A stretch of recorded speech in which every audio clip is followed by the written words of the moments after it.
দর্শক, এই মুহূর্তে আমরা যেতে চাই সচিবালয়ে অগ্নিকাণ্ডের ঘটনার কারণ অনুসন্ধানে আজও তদন্ত কমিটি কাজ করছে। এর মধ্যে সচিবালয়ের নিরাপত্তার বিষয়ে যারা সচিবালয়ের কর্মকর্তা কর্মচারী রয়েছেন তারা ছাড়া আর বাইরের কেউ সচিবালয়ে প্রবেশ করতে পারবে না।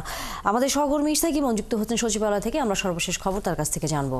ইমন, শুধুই সচিবালয়ের কর্মকর্তারা আমরা জানি যে সচিবালয়ে ঢুকতে পারছেন, যারা বাইরের অন্যান্য অনেক প্রয়োজনীয় সচিবালয়ে আসতেন তাদের বেসামরিক যে পাস সেটা বাতিল করা হয়েছে। একই সাথে সাংবাদিকদেরও ঢুকবার ক্ষেত্রে এক ধরনের নিষেধাজ্ঞাও দেওয়া হয়েছে।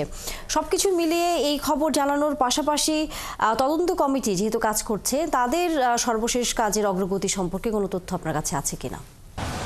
ধন্যবাদ তানিয়া। আসলে অগ্নিকাণ্ডের ঘটনার পরই তদন্ত কমিটি গতকাল আমরা দেখেছি কাজ করেছে। সেখানে ফায়ার সার্ভিসের কর্মকর্তা থেকে শুরু করে সরকারের যারা তদন্ত কমিটিতে যাদেরকে রাখা হয়েছে তারা গতকাল কাজ করেছেন। পুরো সচিবালয়ের ভেতরে যেখানে অগ্নিকাণ্ডগুলো ঘটেছে, যে জায়গাগুলো ক্ষতিগ্রস্ত হয়েছে সেগুলো তারা ঘুরে দেখেছেন।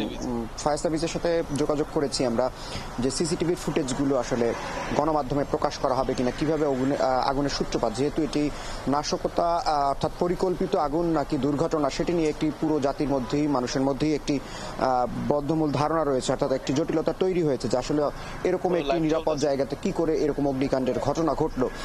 এইরকম একটি পরিস্থিতি আসলে গতকাল সন্ধ্যায় সরকারের পক্ষ থেকে একটি প্রজ্ঞাপন দেওয়া হয়েছে। সেই প্রজ্ঞাপনে বলা হয়েছে যারা অস্থায়ী পাস অর্থাৎ বিভিন্ন কাজে সচিবালয় ভেতরে প্রবেশ করেন তারা আপাতত এই সচিবালয়ে প্রবেশ করতে পারবেন না, তাদের এই পাসগুলো বাতিল করা হয়েছে। একই সাথে যেটি পুরো সাংবাদিক থেকে শুরু করে সাধারণ মানুষের মধ্যে যে আলোচনা এসেছে যে এত বড় একটি দুর্ঘটনার পরে যেখানে কারণ অনুসন্ধান নিয়ে এক ধরনের জটিলতা মিশ্র প্রতিক্রিয়া রয়েছে, সেখানে সাংবাদিকদের প্রবেশাধিকার নিষেধ করা হয়েছে সচিবালয়। অর্থাৎ যারা একেবারেই কার্ডধারী, অ্যাক্রিডিশন কার্ড, সচিবালয়ে প্রবেশ করতে যে সাংবাদিকদের যে কার্ডটি দেওয়া হয় সেই সাংবাদিকরাও আসলে ভেতরে প্রবেশ করতে পারবেন না। এই কারণেই আসলে জটিলতা এবং নানান জায়গা থেকে এই আলোচনা গতকাল রাত থেকেই চলছে। সরকারের পক্ষ থেকে নিরাপত্তার ইস্যুটি বলা হচ্ছে যে নিরাপত্তার কারণেই ভেতরে ঢুকতে দেওয়া হবে না। আজ সকালে অবশ্য প্রধান উপদেষ্টার যে প্রেস উইং সেখান থেকে বলা হয়েছে সংশ্লিষ্ট মন্ত্রণালয় অর্থাৎ যে মন্ত্রণালয় নিউজ থাকবে সেখান থেকে সাংবাদিকদের একটি পাস দেওয়া হবে, তাৎক্ষণিকভাবে এটি দেওয়া হবে।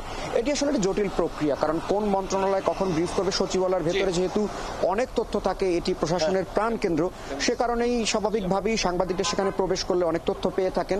আপনাকে একটু জানিয়ে রাখি যে এর আগেও যখন প্রথম আলোর রিপোর্টার রোজিনা ইসলামকে ঘিরে সচিবালয়ে একটি অপ্রীতিকর ঘটনা ঘটেছিল, সে সময় কিন্তু আমরা দেখেছি যে এরকম একটি আমলাতন্ত্র এরকম একটি উদ্যোগ নিতে চেয়েছিলেন যে সাংবাদিকরা আসলে ভেতরে প্রবেশ করতে পারবেন না।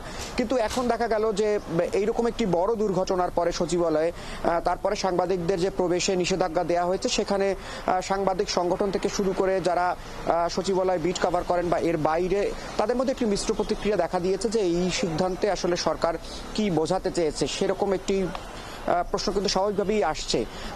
সরকারের পক্ষ থেকে নিরাপত্তার কথা বলা হচ্ছে, কিন্তু অন্যান্য যে মন্ত্রণালয়গুলো রয়েছে, যে দপ্তরগুলো রয়েছে সেগুলো তো কাজ করছে। সেখানে তাহলে সাংবাদিকরা যে সকল তথ্য প্রয়োজন বা যেভাবে তারা সংবাদ সংগ্রহ করতে থাকেন সেইটি আসলে বাধাগ্রস্ত হচ্ছে কিনা এটি বড় প্রশ্ন থাকছে।